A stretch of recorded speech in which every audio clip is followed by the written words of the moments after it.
friends, Leslie from A Friend to Knit With. Welcome to episode 62 of A Friend to Knit With podcast. If you have stumbled upon this channel, it is a channel mostly about knitting. So if you love to knit as much as I love to knit, then you're in the right spot. I can be found on Instagram as Leslie Friend, and I am friend to friend on Ravelry. Today is May 31st. It is a Saturday. Hopefully it's the last rainy Saturday. No, it has rained a lot in May here in Pittsburgh where I live. Very rainy. My son was like, do we live in Scotland now? Maybe. Maybe we do. But we did have some beautiful days, but we had a lot of rain and cold weather. I wasn't complaining because I had coffee, tea, knitting, all the things, and could still wear my sweaters that, kept me warm. So I'm going to talk about my latest finished knit, which is the CMC Sweater by Jan over at Forever Yarn in Doylestown. She owns a yarn shop there, and she designed this sweater. And I was inspired by Laura over on the Knitting Posse. She made a gorgeous white one, and I just loved the way it looked. So I was immediately ordering the same yarn she used, which was the Blue Sky Fibers Extra. I had never seen it, but I love it. It is 55% baby alpaca and 45% fine merino. And I don't know the color. Gosh, it's tiny, maybe 3513. It's the pale pink. They didn't have very, many colors that look like this. So the pink color, and not something I would have typically thought I would make, but I wanted it for spring and summer. And so I went with the lighter color, and I actually love it. I purchased 5 skeins. I think I could have only used 4 because I did a couple of gauge swatches. And I think if I could have used these, I would not have had to break into my 5th skein. I've mentioned this before, but back in January, I read this Knitting Bag of Tricks by Patty Lyons, and it is an amazing book. And I think who it's really good for is someone like me who was kind of stuck in her ways of the things I learned from my mother years ago. And I just that's the way you do it. So that's how I'm going to do it. But there are different ways to do things, and Patty teaches you them, and I have just loved it. So I used a couple for this project. What did I use? The closing up, when you're binding off in the round, how you get that little ditch. She teaches you how to not have that little ditch. I did that. I was doing my slip knits wrong. She said in here that when you slip your knits, when you're doing a slip knit, you should always slip those knits purlwise unless otherwise indicated, which I think I've always slipped my knits knitwise. Things like that are just really great. I also tried her technique of closing when you're doing short rows, try to follow me. When you're doing your German short rows and you do the turn, you're coming back, you're working this way, not all the way around. The first round where you join that and continue in the round, that last German short row, because you did it on a purl row and now you're going to knit it when you come to it, it always creates a hole. And she teaches you how to do it to where it doesn't create a hole. I think I did it wrong because mine still had a hole. But, and it's right here, it kind of bothers me, but I'm just going to go with it. It's fine. But I'm going to work on that tip for sure. But she teaches you that. I just think it's a great book to have. And I will continue looking things up and trying her ways and seeing if they can improve some of my fine detail in the finished garments. So she does talk all about the gauge swatching. And she mentions to double the amount of stitches that are in the swatch. So like if you have what it should have been 15 and a half stitches, then cast on 31 stitches. And don't do a board on the bottom or the top. Just do your, garter edges, and then you're just casting on and binding off in the standard ways. She talks all about what stitches do, and she's really funny. So I did it exactly how she mentioned it to do it. And this was the first one on a US 8, a 5.0mm needle, and I was not getting gauge, so I went up to a US 9, and I did get the recommended gauge of 15.5 stitches. And so I made the second size, which was great on the US 9. Love a US 9. It went so fast. I think it took, according to my friend Denise, 2 weeks and 2 days. She looked at the calendar for me. But yes, it was 2 weeks and 2 days of just knitting. And I'm going to mention we had a power outage. So I didn't knit on this constantly, where I should have been just working on this. But I had other crafty things I wanted to work on during that time. But okay, I'll show it to you. It is, I didn't make any I made one modification. The neckline, she has a turtleneck. Let's see. Sorry, kind of a glare, but there's a turtleneck. She has you knit for 4 inches, and I just did 1 inch, and I did a standard bind off, and on everything, well, I bound off in pattern, but the detail here I loved, and I don't think in the pattern it's written to continue under your arm. I actually think the pattern has you starting here and making that detail and just sort of, melding into your ribbing. But I think Laura did it this way, and in my mind, I was just doing it that way. So I think the pattern is not written like that though. So you might want to check that if you're interested in doing that. But I really just liked how it was just a continuous line of this detail underneath the arm. There are a few decreases here. That's where I did the slip knit. Not the way she mentioned in the book, but that's where I did that, and everything else is pretty much the same. The sleeves are long, I just have them pushed up. But yeah, love this sweater. I would like it in every color out of this yarn too. The white one really would be nice to have a white one in this. And I'd probably like a navy or a black one too. Maybe, we'll see. But it's really a fast knit and really a wearable knit. The name, the CMC Sweater, Jan from Forever Yarn, one of her favorite designers, is Tibby. And Amy from Tibby mentions that she, choose 3 adjectives on how you like your wardrobe to look or how you want to be styled or style yourself. And so when you come up with those 3 words, then when you shop for ready-made clothes or you are looking at patterns, you can kind of go back to those 3 words and see if they fit into that item. So Jan's words were chill, modern, and classic, and that's where the CMC came from. And I love that. There's another designer, Allison Bernstein, I think is her name. She's a style expert, I would say. And she has you do the same thing. So I think it's very helpful. And especially, our clothes that we're making, they take a long time and you want to have them for a long time. And so I think thinking about those things, really being mindful about that, and thinking about words that go with your wardrobe is a great way to look at it.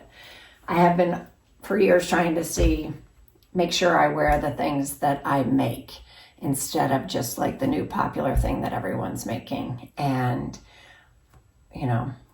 then I won't wear it. So not always. Sometimes I do, but I want to make sure I'm going to wear it. And so this is a great tip and trick to, sort of investigate the item and see if you're going to be able to wear it in your everyday life. So anyhow, the CMC Sweater, I cannot recommend it more. That is pretty much the only garment that I have finished. I did finish some things. Like I mentioned, we had a 10-day power outage. Now, the first few days it was fine. I said it's like camping. We're camping, but we get to sleep in our own bed. And the weather was great. You can open your windows. It did get kind of long. 10 days was long. We had tornado-like winds come through our area in Pittsburgh, and there were 500,000 people without power. We kept watching the website, and there were like 60 people without power. We were still one of those people without power. So I had our dining room table pretty much set up like a craft room. I had pot holder making. I had dishcloth making. I had sweater making. I cast on for this during an evening in bed watching something on my phone with an electric light. Those lights that you tap are key in a power outage because there was enough power. You didn't have to have, there was enough light. You didn't have to have candles lit, which is also warm and cozy. But no, the electric lights were amazing. That you tap, you charge, and then you tap. So they lasted a couple nights without charging. And then I had needlepoint also on the dining room table. So my pot holders, I made 10 pot holders. I used every last loop in our house. Old ones, new ones, I was just making pot holders. My girlfriend said, "Oh, you're loving this power outage. It's forcing you to stay at home." And I thought, what? I am literally forcing myself to stay at home. Why? Because the power is out. I didn't understand it. And then I decided to make some dishcloths because our kitchen needed a refresh with dishcloths, and I can't wait to throw away what's in there now and get some new fresh ones. These are so rewarding to make, and they last forever and rewarding to use. I use the Crafter's Secret cotton, and this was my mom's little recipe card that she wrote. And I can tell that, she had dementia, and I can tell was, having a hard time writing this because my sister had to revise part of it. And then my mother sort of finished it. But I love that I have this.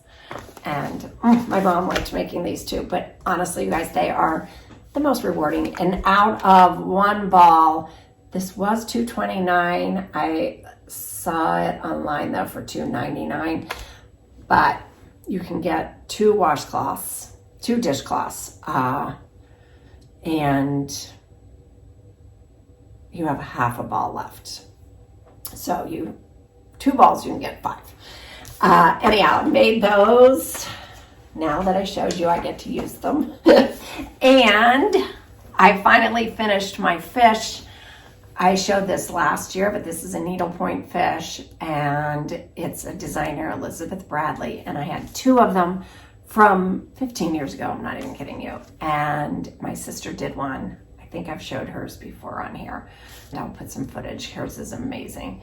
So she finished one for me, and then I finished the other there for my 2 boys. And yeah, I love them. I'm so happy I finished this. I do love needlepointing in the summer. I used to do it a lot more, but I have another kit. I'll show you another time, but because I'm not going to let myself start that yet until I get some other things made. But I have another kit that I am going to start because I do love needlepointing, and I love to do it outside when it's hot. Almost as much as knitting, but not really. Not even close as much as knitting. But I do like it. I love it. But I love knitting. Okay, so I have a couple things on my needles. The Freestyle Tee by Paula Strict. I wanted to make this last year and just never got around to it. And it was kind of intimidated. I made a couple of other summer sweaters. I do kind of like to make summer sweaters. Maybe 1 though, or 2, but not more. I made the Moonset Tee and the Clover Tee last year, and I do love those. I just don't find that they get worn as much as my, other knits. I think the season just seems shorter or something. So this is all I have done. I started this on the 25th though. I am holding 2 strands of Onling number 21 together. It's a cotton and linen blend, and it feels great. I did not want to use 1 strand. I wanted to kind of go up a needle size, so I did a gauge swatch again and decided I could use a US 5 needle, and that's what I'm doing. And I think I am making, what size? I think I am still able to make the small. I'm making the small. With the US 5 needle, I was getting 23 stitches to the inch. And the pattern gauge is on a US 4 needle, 24 stitches to the inch, to the 4 inches. So mine is going to be a little bigger, which I did not mind at all. So I will keep you posted. Hopefully this won't take that long, but it kind of already seems like it's taking that long. But it's a nice light on my legs sweater. And oops, my needle was poked in there. I am using needle stoppers for sure on this because, yes, it just could fall apart very quickly.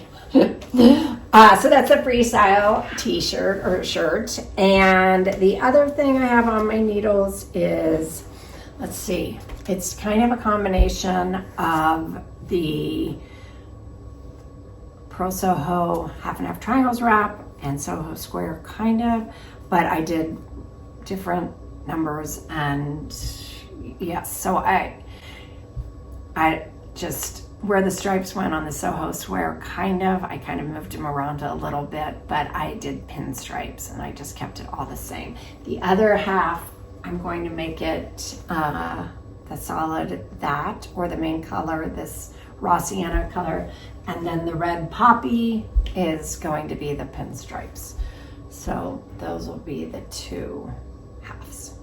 And I am knitting this completely continental, so by the end of this, hopefully, I'm going to be, I like continental a lot, but English style knitting is just sort of my soothing. It just feels settling, like when you just settle in. I'm still a little more uptight when I'm doing this. It's kind of like I'm tense, I should say. I'm a little tense when I'm knitting continental, but I have to pay attention, so there's that. And more needle stoppers. I am so into needle stoppers. I didn't use them for so long, but Tassie, my friend Tassie, her shop, I'm not sure she has any left, but she does have an amazing YouTube channel. So if you are looking for another podcast, I will link hers below. And yes, I just really like her knits and her style, and she is just fun to watch. So I will link her below, and I hope to finish this summer, but I'm not putting that much pressure on it. This is an offhand design bag. You know how I usually have that bigger bag with my knits, but I do like to carry this in the summer. These are just, I purchased these. I had a offhand design, just love affair for a while, and this was one of them. And I bring this out in the summer for a project or two and then put it away, but it was a while ago. These are probably 2000 and could they be 20 years old? No, maybe, well, close, like maybe 17 years old. That's crazy. When you buy good things, you like to keep them around. So I love that bag. It's lined in this really pretty pink. And there's the tag.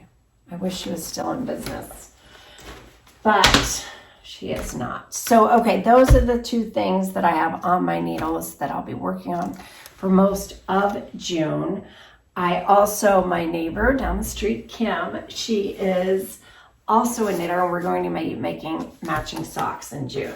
We kept saying, let's have our own little knit along and make the same thing. So we are making these ultra easy ruffle socks. I think you use a 4mm needle and hold 2 strands together. The gauge is 21 stitches. So they should be pretty fast. They're just little ankle socks. Yes, I think this is my sock speed. I like socks, but I don't really even wear them because of my feet. Just, they're a little sensitive on the bottom, and I can feel all the stitches in my feet. But I did think those were fun, and if I don't like the way they feel on my feet, I'll give them to my daughter, Libby. So anyhow, I think that is all I have to talk about. A couple of episodes ago, I talked about, I don't know what I called it, fun facts or something like that. So Michela, I kind of forgot about it, and then she asked if I would talk about my love of swimming and a little bit about how it fits into my life and everything. So I thought that might be a little fun fact about me. So yes, I absolutely love to swim. I love to swim freestyle. I swim about 1.5 miles. When I swim, which is 3 to 5 days a week, I really like to hit the 4. 5 is really a great week, and 3 is if it's too busy or if I'm traveling or something. But I swim, it takes about an hour, and I have my face in the water for the entire hour, just back and forth and flip turning, and it is just the most, it's right up there with knitting for me. I absolutely love swimming. At about the 60 mark, 60 lap, I am giddy. It's almost like the endorphins hit. Sometimes I actually just start giggling while I'm swimming, and I'm not even kidding you.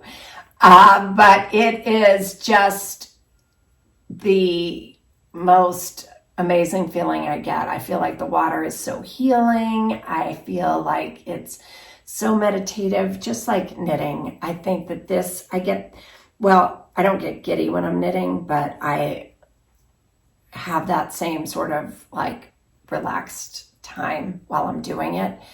And you can kind of take yourself out of your thoughts, and just as you're focusing on your stitches, I focus on my laps, and I just love swimming.